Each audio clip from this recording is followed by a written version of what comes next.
isn't fantasy football that situation where you actually are like pulling against your favorite teams and your favorite players because you didn't draft them on your team? I mean, how ridiculous can you be? I don't understand it. I raised you better than that. I guess we used to play with your baseball cards and wonder what it would like to have a fantasy team. And, of course, I remember trying to pour cold water on all your efforts to build these fantasy players on the NBA games and wondering what in the world is he doing spending so much time playing fantasy. And now I find out at the age of 30, almost 31, you spend a lot of time with your buddies playing for I don't know what, but spending an inordinate amount of time doing this fantasy football league. When will it end? When will it stop? Only the Lord knows, I suppose. But let me say this. I'm really proud of you and love you, but man, when will you let this go? Certainly hoping that it's sooner than later. Wish you and Reed and all the other guys well, but just not in fantasy football. Come back to the real world, Patrick. We all miss you. Love you. See you soon. Bye. All right. Welcome back to Is This Thing On, a podcast where we deep dive into the thrilling world of college football fantasy leagues. I'm Reed Watson, and joining me, as always, is the one and only Patrick Bales. Pat, ready to kick off another episode? Absolutely, Reed. Today we got a jam-packed episode for them. We're going to be reviewing some committee proposals that didn't see the light of day. Then we'll interview Jeremy and Michael to get their perspective on the draft and trading picks for money. And lastly, we'll find out who's that guy with Brandon Rodriguez. It's going to be a good one. Is this thing on? Yeah.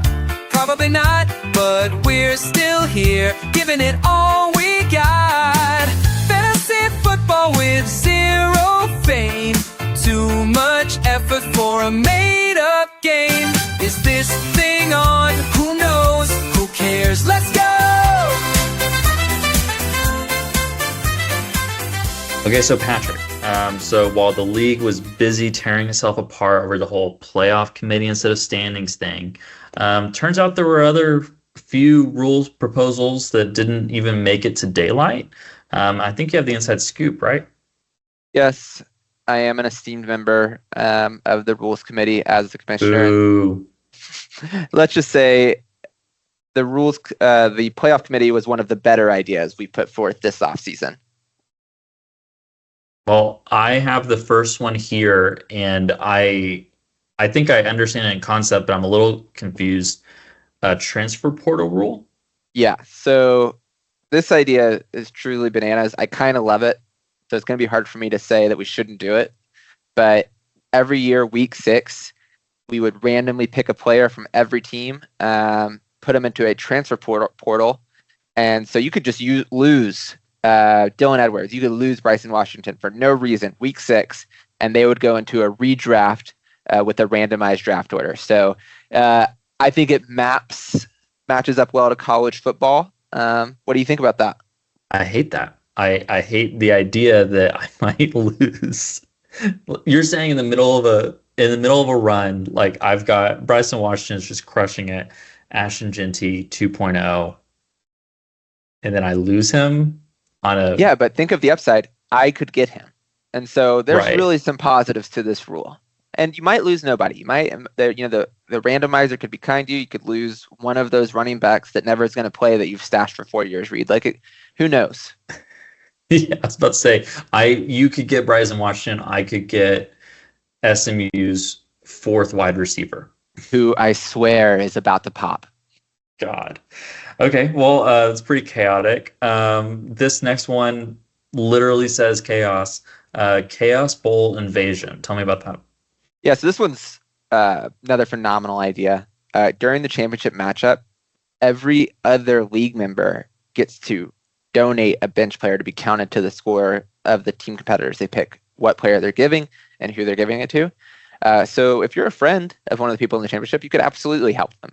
Or you could send them a kicker can't make a 30-yard field goal. You could pick up Texas State and tank their season. I think it really depends on who's in the championship, how this rule would play out.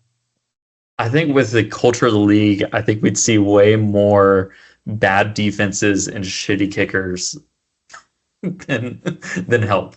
If I had to We be definitely honest. have a historical culture of spite that honestly this proposal might not be fully prepared for. Sure. All right. Well, let's do the last one. Bowl game roulette. I'm intrigued. Okay, so in our league we have 20 teams, right? 8 make the playoffs.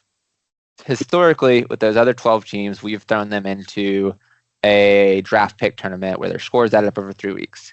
And that's fine, but you don't really have a matchup, not real concrete states. It's just degrees of separation. So the idea here is we randomly get assigned bowl matchups. I'm loving randomizers, by the way. It's my new thing. And these bowls could be the Waffle House Bowl. The loser has to go to a Waffle House for 24 hours, and they can knock off a hour for every waffle eat. They could have the SAT Bowl. The loser has to take the SAT with a bunch of high schoolers. We could have one of them be the number one pick, last pick bowl, where the guy who wins gets the number one pick, and the guy who gets loses gets the last pick beyond all the playoff teams. Ultimately, the idea would be give these teams stakes, let them see their opponent, just like in real football. This is honestly, I think this was proposed pretty closely to this years ago, wasn't it? Didn't we have I think it was like encouraged that there'd be gift cards or things exchanged. I love this idea. I think it's a great, honestly, like unironically separate from the pit. I like it. I like having extra stakes. Randomizer is I think that this year being the year of the randomizer, I think would be a fun idea though. Yeah, let's just throw caution in the wind, and just put anyone in any position that they need. It doesn't matter. Just roll some dice. We ask our kids to assign it. Like let's just randomly do it. Yeah, I mean, what would be more random than asking Molly and Wells to pick matchups? Yeah, no, I think it's a great idea. Let's get them involved. Well, that being said, logistically, a nightmare, which is why sure. No. might be best that we keep things buried. I think it really speaks to the professionalism of the rules committee and their reign of terror on this league that these were even considered. I think it is best that these stay buried, and I think the rules committee needs to go on the lam. I think that they're deserving of being hunted for sport. So let's go ahead and move on to our next segment. So now we're going to bring on somebody to recap the draft with us. I want to invite our next guest, Jeremy Losack. He is the second person in league history to ever trade his pick for money. Jeremy, welcome to the show. Thanks, guys. All right, Jeremy. So $35, I believe the 4th and 5th round picks from my co-host Reed Watson in exchange for $117. How do you feel like you did on that deal? I'll correct you there real quick. The 4th and 6th round picks. Okay. 4th and 6th round picks. But honestly, that was the easiest no-brainer in no-brainer history. I hadn't even done my draft prep yet. But when people in the chat were going crazy about trading picks, I mean, I jumped right on that. That was I hate to say easy money, but go ahead. Well, we've spent a lot of time talking about Jason as the villain of this league, Tyler as the villain of this league. I know that Jay has never won, but this year I am not allowing him to win. So as soon as I saw a bid for him, I kind of lost my mind, if I'm being completely honest. I was not going to let him have that pick.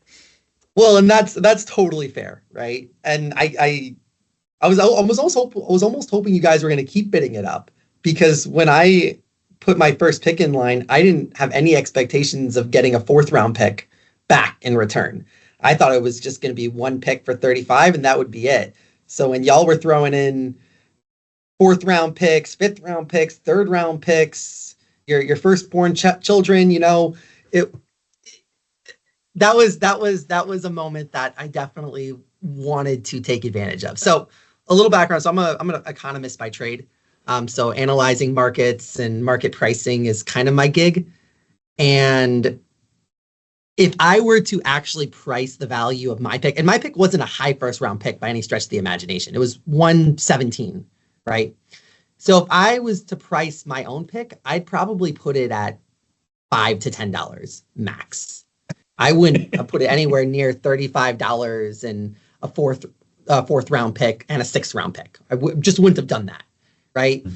I mean, there's certainly keeper or dynasty elements to it, right? You take a guy in the first round and you really like the guy and you might get multiple years of production out of him, but there's a high bust rate on first round picks.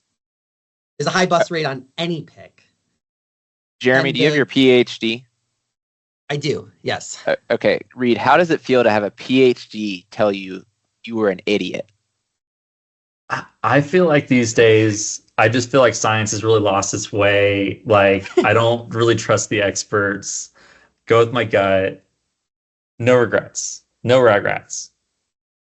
So just looking at that trade, Matthew Coleman was who Reed ended up taking, and I think Matthew Coleman does have some decent upside replacing Nick Nash in that San Jose State offense.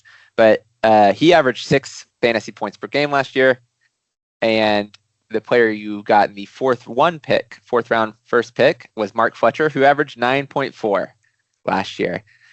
I think that there might be some serious regrets, Reed, based on that result. But I do want to hit one more thing, Jeremy. You mentioned rational asset value. Is there a player in this league who is worth $35 to you? No. Not even Jeremiah Smith, not Ryan Williams? No. What would Jeremiah Smith's rational asset value be to you? $20, $25. I mean, no single player is worth an entire league buy-in pay. It's just not. Especially, and part of that's because of the way we do payouts in the league, right? Winning the league doesn't actually net a whole lot relative to what you might see in a typical fantasy league, right? I mean, the way we do these superlatives with money going to the luckiest winner and different things like that. I mean, last year I made so much money off of the player or the position who's the highest scoring player for a given position in a given week. I think I won that 3 or 4 times just by luck, right? It's financially winning. If you're thinking of it from a pure payout perspective, the marginal gain you get from the improvement to your team doesn't really return in terms of actual financial return. So that being said, I get where he's coming from. He wants to win, right? The money doesn't mean anything. I mean, it probably means something, but he'd probably trade his firstborn child to win this league. Yeah. And I get that. I've offered. That. No one wants. So I respect that. So he's operating on a utility financial payout structure that is very different than at least where I'm coming from. So no, I don't think any player is worth a league buy-in of $35. Like I said, I think my pick probably should have been capped out at $5 to $10 max, and even that's probably pushing it. The first overall pick, it's funny. The first overall pick this year, Bryson Washington. I had him last year. I picked him up. He was one of my waiver guys, and I liked him a lot, but he didn't win me a league. He wouldn't have been worth $35, and he was 1-1, right? Okay, we got to wrap this up, but I do want to hear. I hate this so much. This is so funny. I'm like delighting in it. I want to hear who your favorite draft pick you did get and the rest of your draft was.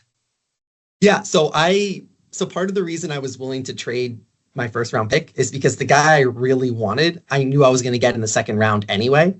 Like if I had kept my pick, I would have made the same selection. I would have taken Owen McCown 117. So the fact that he fell to me in the second round was beautiful. I went into the draft wanting to get a quarterback that was going to have a solid floor.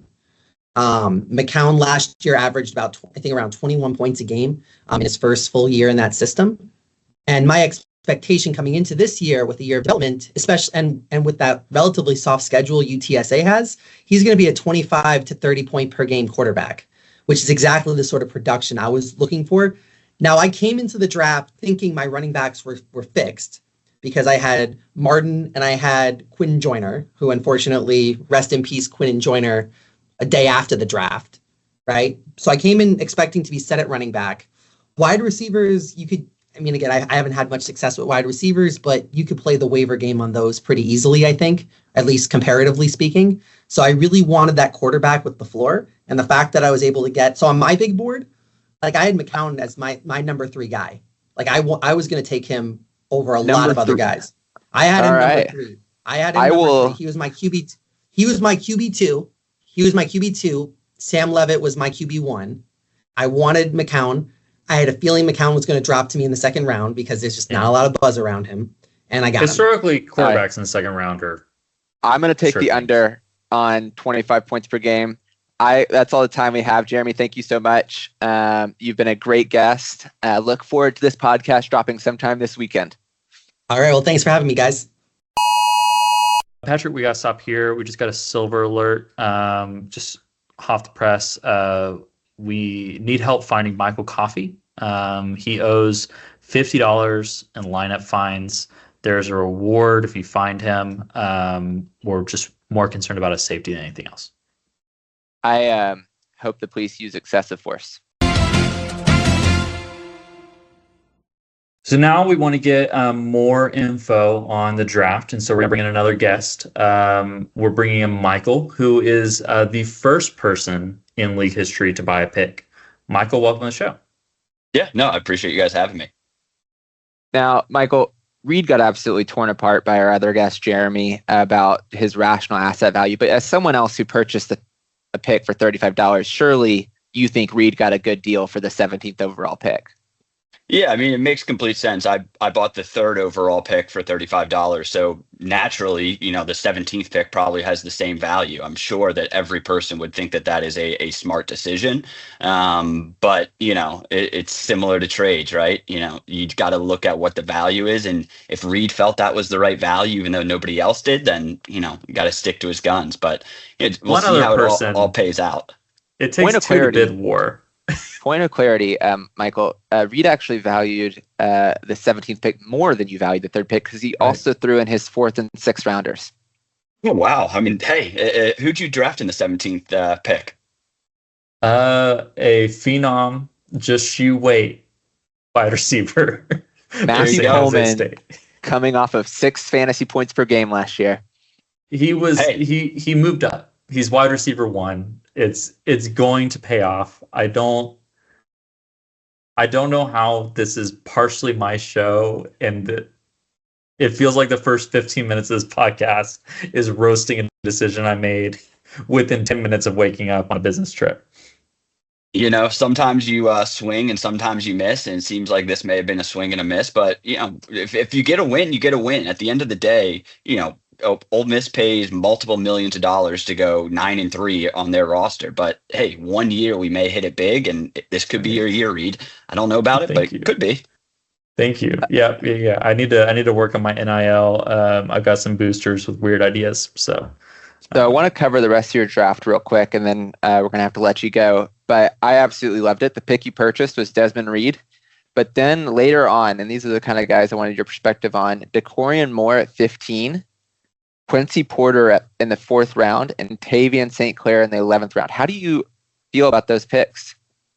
Yeah, so, I mean, for me, I think with more money getting pumped into college football, it's important that these guys come in and play right away. So gone are the days, I think, where you bring in a 5-star, high 4-star recruit and they sit on the bench because of the transfer portal. So I figured with this year, there's going to be more of a emphasis on freshmen playing in the actual games this year. And so with the value of having somebody for 3 years on those good players, it's important that they're going to play early. They're going to get the ball a lot because they're getting paid millions of dollars to be there. And I wanted to make sure that I have that in my locker room. That's smart. This year we're seeing freshmen win battle after battle after battle over the last few days. So, I think it's a good idea. Very prescient. Thank you for your time, Michael, and good luck this season.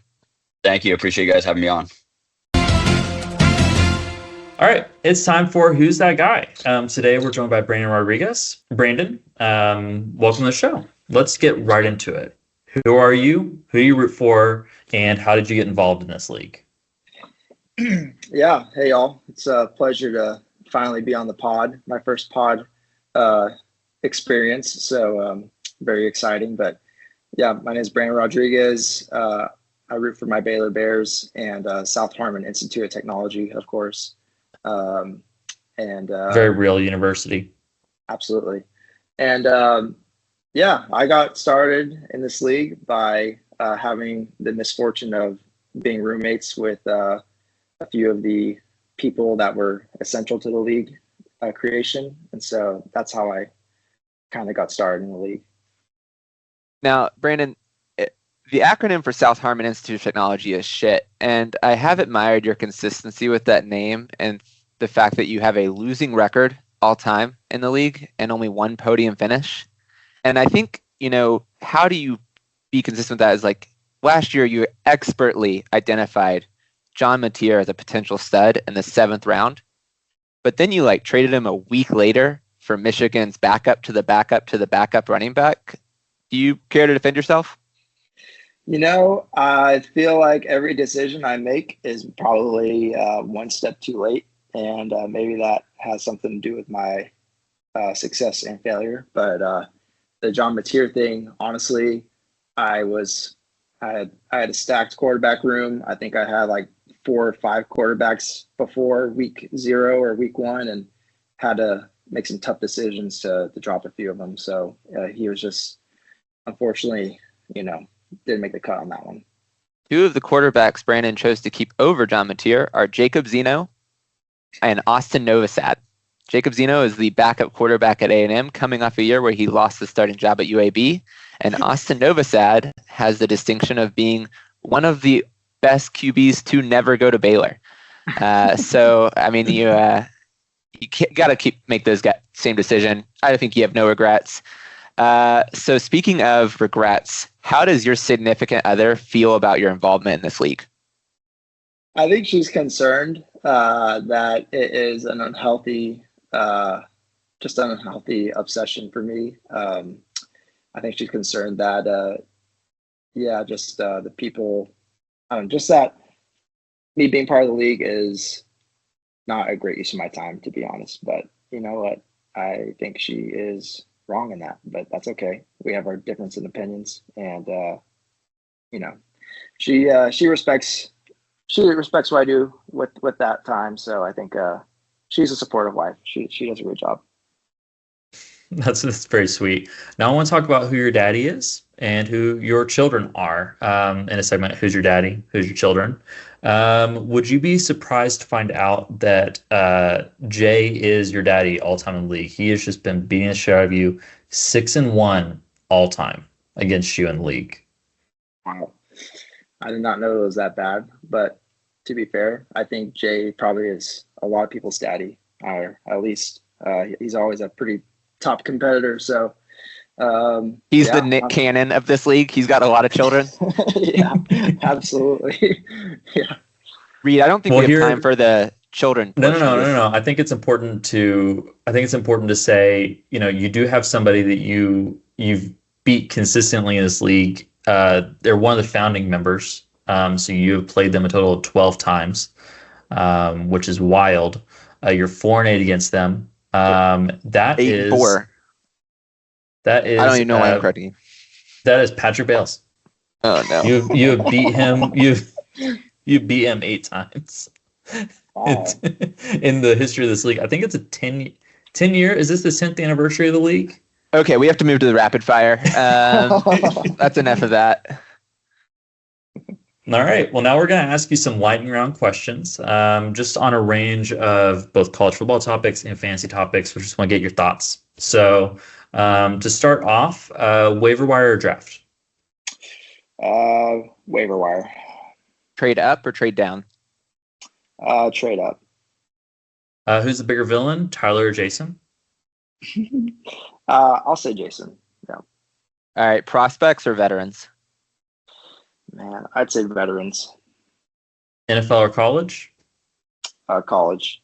Favorite secret military tech? I think we're actually out of time. I'm watching the timer, so we're going to have to cut it off there. All right, Brandon, this is your opportunity to speak your piece, unedited, unfiltered, 15 seconds. Go. Yeah. Okay. Well, yeah, I love being in the league. It's been fun. Even though my record may not be exquisite, it sure is fun playing spoiler to Patrick's team each year. So that's always great. And yeah, looking forward to another fun season. Hopefully some good trades. Hopefully not as lopsided as last year, and I can hopefully keep on, hold on to some talent this year. So, but yeah, thanks for having me, guys. Thanks for coming on, Brandon. This segment was brought to you by Squarespace. Any space with Tyler Cox in it is a square space. Squarespace, finally a place for squares to feel safe. Now it's time for the Remember Him segment. Today we're going to go over Brandon Doughty, one of my personal favorites, real league history here. I know him. He was the Libertarian Party candidate who ran for election to the U.S. House to represent Missouri's 2nd Congressional District. No, that is the other Brandon Doughty. Easy mistake. No, this was the quarterback for Western Kentucky between 2011 and 2015. Oh, Reed, that was when we had a 0.75 multiplier for group of 5 teams. There's no way he was relevant. You would think so. However, over the course of his 2014 and 2015 seasons, which were his prime, he put up close to 5,000 yards in 2014 and in 2015, 5,000 yards. At a 0.75 multiplier, still a totally legitimate contender for the best quarterback in the league that year. Okay, I'm getting my calculator out. 5,000 plus 5,000. That's almost 12,000 yards. That's very close to almost 12,000 yards. No. But he put up a lot of touchdowns, close to 50 touchdowns a season. I mean, he really aired it out there in Western Kentucky. Played nobody, but back then that was had to have been a pretty smart mind that found that guy, because he was not in the conversations in the Power Five. Wow. And to think, after all that college football heroics, he went on to serve his country in the Missouri 2nd Congressional District as a Libertarian. Do you remember him now? I feel like I remember him. And that's all the time we have today for this episode of Is This Thing On? We'll be back next week with a season preview. If you want to be a guest on the show or have any questions for us, feel free to reach out. By the way, the AI used to make this podcast took 80 kilowatts. So if you can sleep without your nightlight, Ricky, we'll be square.